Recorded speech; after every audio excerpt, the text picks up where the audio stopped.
Hi everyone, and welcome back to another tutorial from Benjamin Krudwig. I am Benjamin Krudwig, and today we are delving into the world of knitting.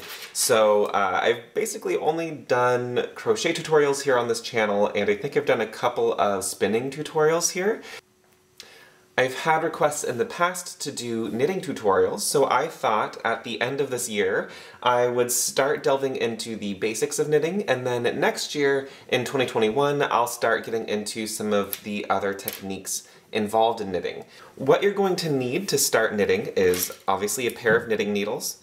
These are a US size 4 or 3.5 millimeter needle from they're bamboo from Clover, USA. I believe I got these at Joann's. The yarn I'm using is a worsted weight yarn from Anzula. It's for better or worsted in the rust colorway.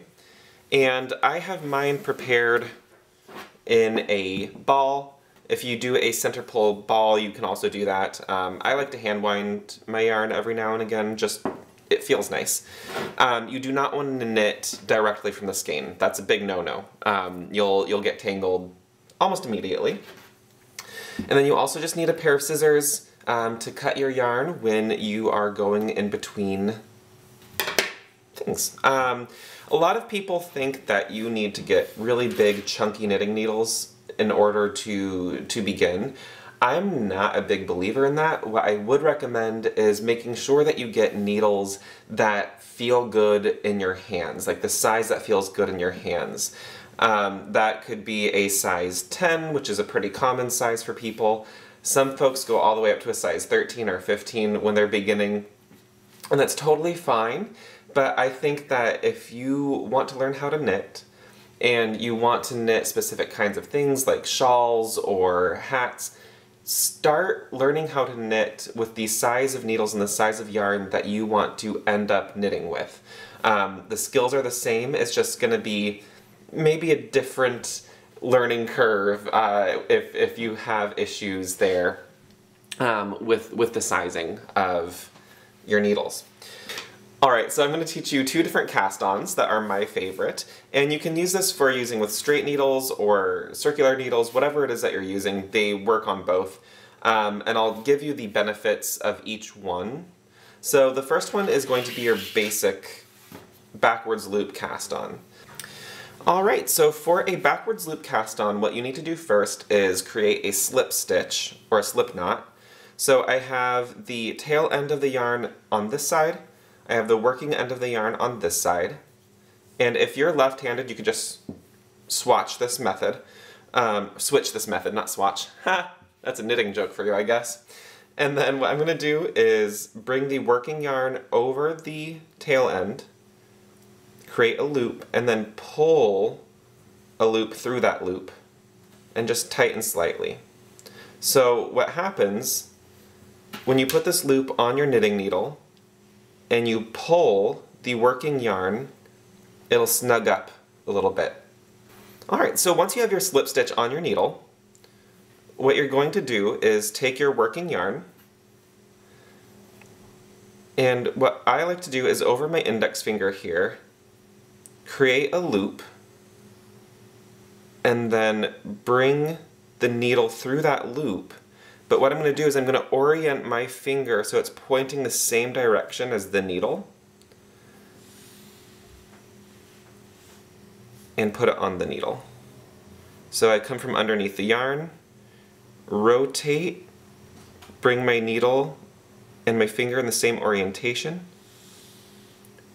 and put the loop on.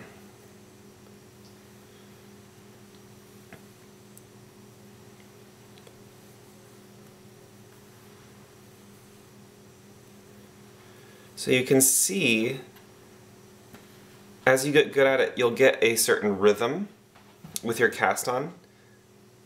And what you want to do is you want to cast on as many stitches as you want to start with. And when you're doing backwards loop, you'll notice that you get this kind of bump here.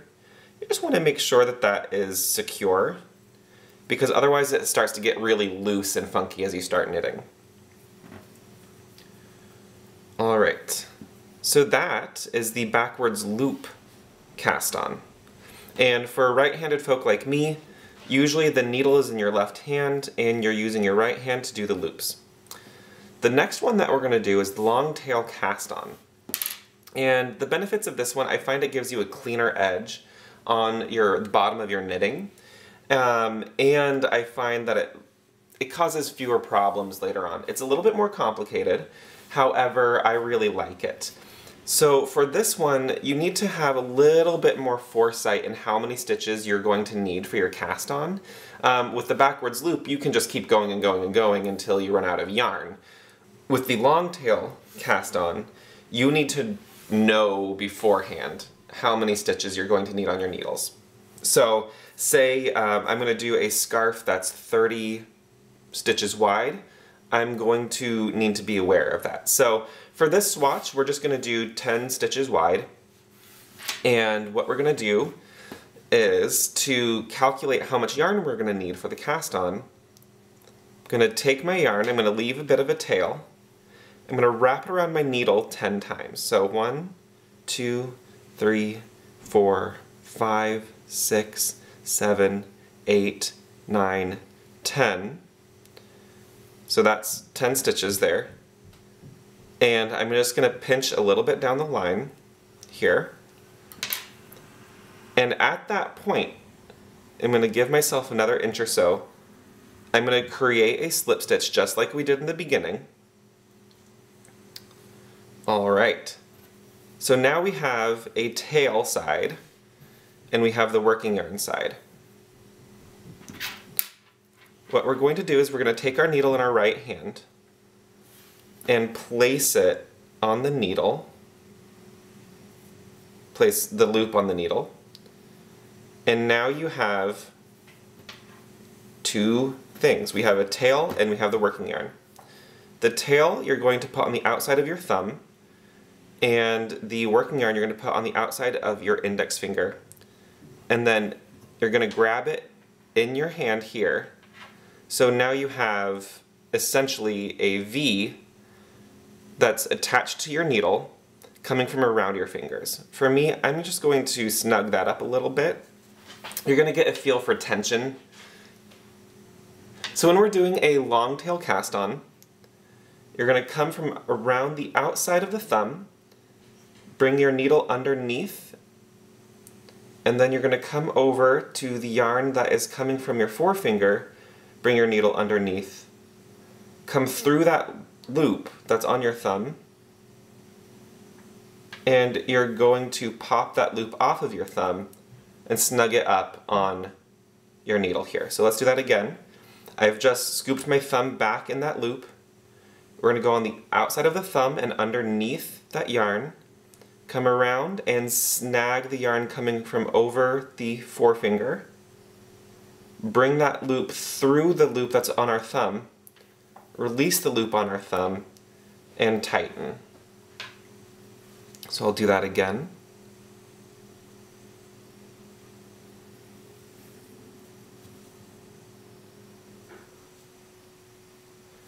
So the yarn that's over my forefinger here, my index finger, never moves, it never changes. But the one on my thumb, I'm using it to create a loop essentially, and I have to drop that loop. And I have to drop that loop every time. So I have now 7 stitches on here, 8, 9, and 10. And that leaves me, because I added that excess in the measuring process, I now have a tail of about 5 to 6 inches here, and that gives me a tail that if I need to do any finishing work, I can, and it's not going to be a problem. So now you can see the stitches here. There's much more of a foundation row than there was on the backwards loop cast on. So the long tail cast on just gives you, I feel, a little bit more of a structured base for your knitting. Alright, so now that we have a cast on row here, we do have 10 stitches. This is just for learning purposes. If you want to start, I would start with a scarf. that gives you an idea of just practice and getting your tension right. But for the sakes of this tutorial, I just have 10 stitches here. So to start your knit stitch, again, this is for right-handed people. If you're left-handed, you should be able to just flip things pretty easily, and you'll be able to kind of get the mechanics down. So you want to take your needle in your right hand, and you're going to bring it into the stitch and to the back of the other needle. Now this first stitch is always a little tricky on your cast on row because it has nothing really securing it below. It gets really loosey-goosey. So you just got to kind of keep things tight, and that means tugging around your tension with your tail end here and your working end. So we're going to put our needle in that stitch, make sure that our needle is behind the left needle. We're going to yarn over the back needle, so you can see that there. And we are going to pull that yarn through the loop, and then we're just going to take that loop off the other needle. Alright, so let's do that again. Insert our working needle into our stationary needle, that's what I call it. Make sure that it's behind the other needle. Yarn over with your working yarn on your working needle and tug it in between your two needles here. Then you're going to sneak your working needle to bring that loop through the loop that was on your stationary needle, and you're going to pull the loop off the stationary needle. So let's do that again. Insert your needle, yarn over, pull that loop through the other loop, take it off the left needle.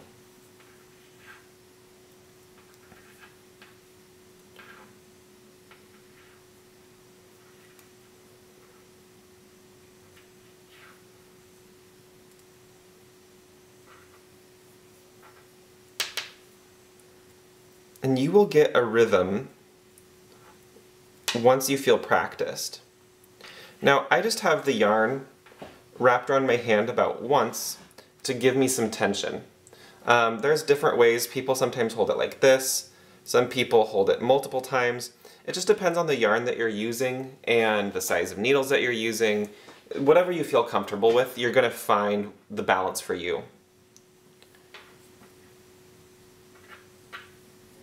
But tension is definitely something that is a big deal in both crochet and in knitting a little bit more so than in crochet.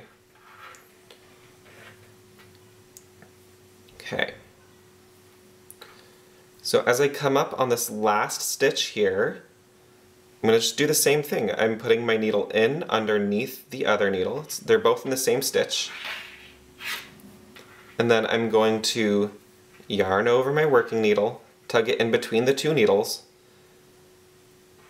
and pull the loop through and take the old loop off of the stationary needle. So now that I have all the stitches on the right needle, some people can knit back and forth and not switch their needles. I am not one of those people. So you're going to switch needles so that your stationary needle always has the work on it, just like sitting there waiting for you. And then your working needle is going to be your free needle. And we're just going to keep repeating that process. So I'm going to stick my needle in that stitch, the first stitch on the needle, and I'm going to yarn over, pull that loop through, take off the old stitch.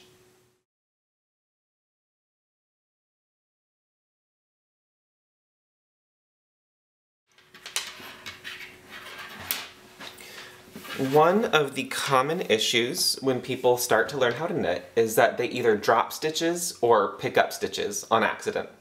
One common area that this happens is on the edges. And here's what I think happens more often than not, is that your working yarn should always be below your needle, coming from like around it towards you, right? sometimes we get a little turned around and our yarn gets pulled to the back of the work, and that actually basically pulls up the old loop, and that gives you an extra stitch. And that's how you sometimes are like, oh, well, I started this pattern with 20 stitches and now I have 27 stitches and I don't know how it happened. It's probably because you picked up the stitch on accident. So you just want to make sure that on your edges there, your yarn is always in the right spot. So in a couple of rows, you'll really see the fabric come to life of what knit fabric looks like when it's properly knit. Alright, so this is what your basic knit fabric looks like. You get these iconic ridges from where each row flips. So now we're going to learn how to do the purl stitch. And what I'm going to do is we're going to move into a fabric called stockinette stitch. Stockinette stitch is basically where you have a flat side, which is the quote right side, and then you have the wrong side, which is the what I would call the purl side. So I'm just going to flip my work around just like I normally would. So with my work flipped around here, a couple of things are going to change now from the knit stitch. With the purl stitch, you're going to bring your needle in, so your needles are facing opposite each other, right? Bring your working needle in through the stitch, and you want it on the front. So a knit stitch, you're coming in through the same side as the other needle, with the working needle in the back. For a purl stitch, it's coming in opposite and on the front. And then you're going to yarn over the working needle, and you're going to sneak that stitch under and pull it off the other needle. So this needle is coming in opposite your stationary needle, through that stitch with your working needle in the front. Yarn over your working needle, pull that loop through the other loop on your stationary needle, and pull off the loop that was on your stationary needle. So I'll do that slowly.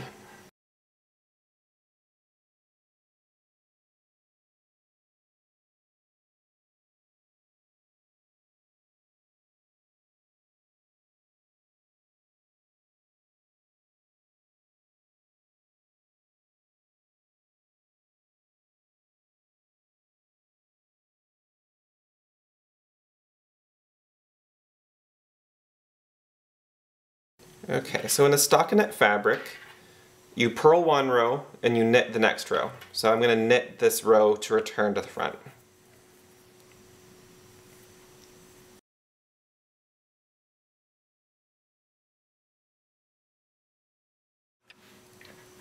Alright, so now that I've finished that knit row, I'm going to go back to a purl row. And like before, we're going to take our working needle opposite our stationary needle and come through on the front like that on our stitch. We're going to yarn over our working needle and pull that loop through onto the working needle and the old loop off of the stationary needle.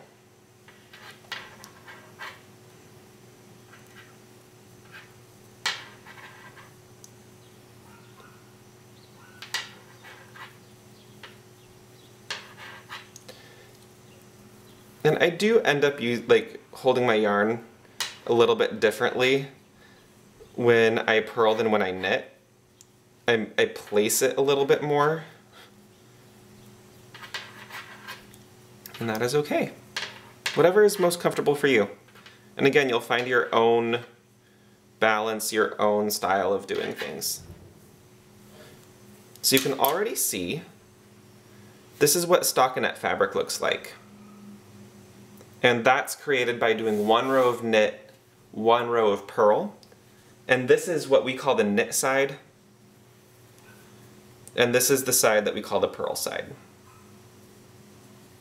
Alright, so that caps it off for how to cast on, how to do the knit stitch, how to do the purl stitch, how to combine them to create the stockinette stitch, and we'll do bind off next time on the next video, that way you can finish your projects.